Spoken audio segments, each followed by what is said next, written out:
Welcome दोस्तों। आज हम पढ़ रहे हैं work, energy and power, NEET और जेईई के लिए एक बहुत ही important chapter. Let's get started.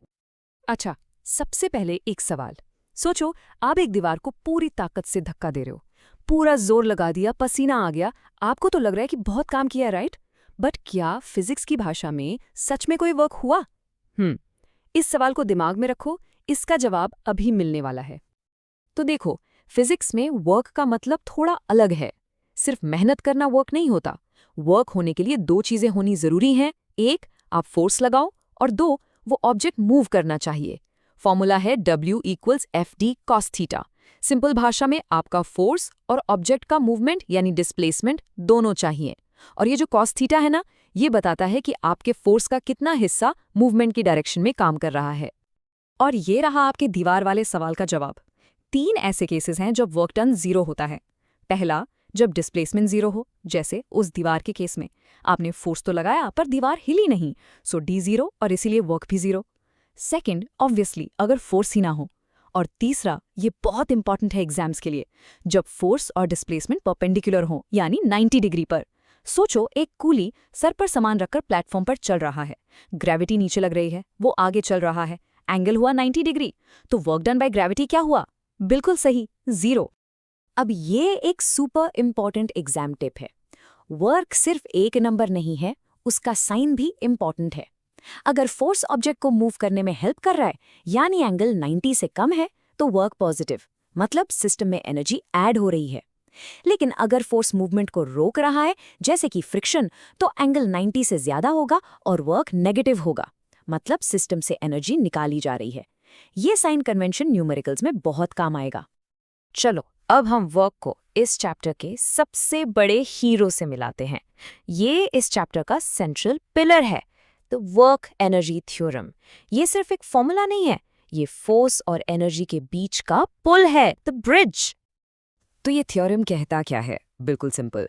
ये कहता है कि किसी भी ऑब्जेक्ट पर किया गया टोटल वर्क उसकी काइनेटिक एनर्जी में आए चेंज के बराबर होता है। जितना वर्क करोगे उतनी काइनेटिक एनर्जी बढ़ेगी। K final minus K initial is equals W net. ये इतना पावरफुल क्यों है? क्योंकि इससे आप स्पीड और फोर्स को रिलेट कर सकते हो बिना एक्सेलरेशन या टाइम निकाले। ये एक जबरदस्त शॉर्टकट है। और काइनेटिक एनर्जी क्या है? भाई, एनर्जी ऑफ मोशन। कोई भी चीज जो चल रही है उसके पास काइनेटिक एनर्जी है। फॉर्मूला है ½ mv²। और हाँ, एक प्रो टिप याद रखो, K=p²/2m, जहां P मोमेंटम है। ये रिलेशन डायरेक्ट क्वेश्चन सॉल्व करने में हेल्प करता है। ठीक है, अगर काइनेटिक एनर्जी चलती हुई एनर्जी है, तो पोटेंशियल एनर्जी है स्टोर की हुई energy. It's the energy of waiting. ये किसी ऑब्जेक्ट की पोजीशन या उसके शेप की वजह से होती है। जैसे खींचा हुआ एक तीर कमान, उसमें पोटेंशियल एनर्जी स्टोर है जो तीर को आगे फेंकने का काम करेगी। लेकिन यहाँ एक रूल है, पोटेंशियल एनर्जी का कॉन्सेप्ट हर फोर्स के लिए नहीं है। ये सिर्फ स्पेशल फोर्सेस के लिए है, जिन्हें हम कहते हैं कंजर्वेटिव फोर्सेस। इन फोर्सेस के लिए वर्क डन रास्ते पर डिपेंड नहीं करता, सिर्फ स्टार्टिंग और एंडिंग पॉइंट पर करता है, जैसे ग्रेविटी। बट फ्रिक्शन जैसी नॉन कंजर्वेटिव फोर्सेस के लिए रास्ता मैटर करता है। जितना लंबा रास्ता उतना ज्यादा वर्क। तो याद रखो, no conservative force, no potential energy. Simple. हमारे नीट/जेईई सिलेबस में 2 मेन तरह की पोटेंशियल एनर्जी है। एक है ग्रेविटेशनल पोटेंशियल एनर्जी, V=mgh, जो हाइट की वजह से आती है। और दूसरी है इलास्टिक पोटेंशियल एनर्जी, V=12kx², जो किसी स्प्रिंग को दबाने या खींचने से उसमें स्टोर हो जाती है। अब आते हैं इस चैप्टर के गोल्डन रूल पर, एक ऐसा प्रिंसिपल जो आपके मुश्किल सवालों को चुटकियों में सॉल्व कर देगा। The principle of conservation of mechanical energy. तो ये गोल्डन रूल है। अगर बहुत इंपॉर्टेंट है, अगर सिस्टम पर काम करने वाली फोर्सेस सिर्फ कंजर्वेटिव हैं, तो टोटल मैकेनिकल एनर्जी यानी किनेटिक प्लस पोटेंशियल का सम हमेशा कांस्टेंट रहता है। इसको अप्लाई करने से पहले हमेशा चेक करो कि फ्रिक्शन जैसी कोई नॉन कंजर्वेटिव फोर्स तो नहीं है। अगर है तो ये रूल नहीं लगेगा। ये चार्ट इस कॉन्सेप्ट को एकदम मस्त तरीके से दिखाता है। देखो, एक बॉल ऊपर से गिर रही है। जब वो सबसे ऊपर है, सारी एनर्जी पोटेंशियल है। जैसे जैसे वो नीचे आती है, पोटेंशियल एनर्जी कम हो रही है और काइनेटिक एनर्जी बढ़ रही है। बट सबसे इंपॉर्टेंट चीज, हर पॉइंट पर जो टोटल एनर्जी का बार है वो कांस्टेंट है। एनर्जी बस एक फॉर्म से दूसरे में बदल रही है। गायब नहीं हो रही। चलो अब हम इस रैपिड रिवीजन के आखिरी हिस्से में चलते हैं। यहाँ हम बात करेंगे पावर की, यानी काम करने की स्पीड, और कोलिजन्स की, यानी टक्कर की। बहुत ही प्रैक्टिकल टॉपिक्स हैं ये। तो पावर क्या है? पावर मतलब स्पीड।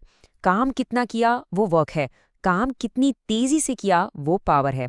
इसका सिंपल फॉर्मूला है वर्क अपॉन टाइम। पर एक और फॉर्मूला है P=F.V।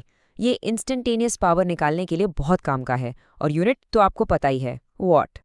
अब आते हैं कोलिजन्स पे। टाइप समझने से पहले एक यूनिवर्सल लॉ, एक ब्रह्मास्त्र याद कर लो। कोई भी टक्कर हो किसी भी तरह की, अगर कोई एक्सटर्नल फोर्स नहीं है तो टोटल लीनियर मोमेंटम हमेशा हमेशा कंजर्व्ड रहता है। हर कोलिजन का सवाल यहीं से शुरू होता है। तो अगर मोमेंटम हमेशा कंजर्व रहता है तो फर्क क्या है? फर्क है किनेटिक एनर्जी का। इस टेबल में देखो, इलास्टिक कोलिजन में किनेटिक एनर्जी भी कंजर्व रहती है, लेकिन इन इलास्टिक कोलिजन में किनेटिक एनर्जी का लॉस होता है। कहाँ जाती है ये एनर्जी? ये हीट, साउंड और ऑब्जेक्ट्स को डीफॉर्म करने में चली जाती है। सोचो, कार के एक्सीडेंट में जो डेंट पड़ता है वो इसी लॉस्ट एनर्जी की वजह से है। और इसी से जुड़ता है हमारा आखिरी थॉट प्रोवोकिंग सवाल। सोचो, अगर हर टक्कर में मोमेंटम कंजर्व होता है तो कार एक्सीडेंट में इतना डैमेज क्यों होता है? गाड़ियों का कचूमर निकल जाता है। जवाब छुपा है उस चीज में जो कंजर्व नहीं होती, काइनेटिक एनर्जी। वो जो लाखों जूल्स की काइनेटिक एनर्जी लॉस्ट हुई है, वही मेटल को मोड़ने, आवाज पैदा करने और इतना सारा डैमेज करने के लिए रिस्पॉन्सिबल है। डैमेज इज एनर्जी ट्रांसफॉर्मेशन का ही नतीजा है। अगर आपको वीडियो पसंद आए तो लाइक, थम्स अप, शेयर करें और सब्सक्राइब करें बेल आइकन, और नए वीडियोस के लिए जुड़ते रहिए। Keep learning.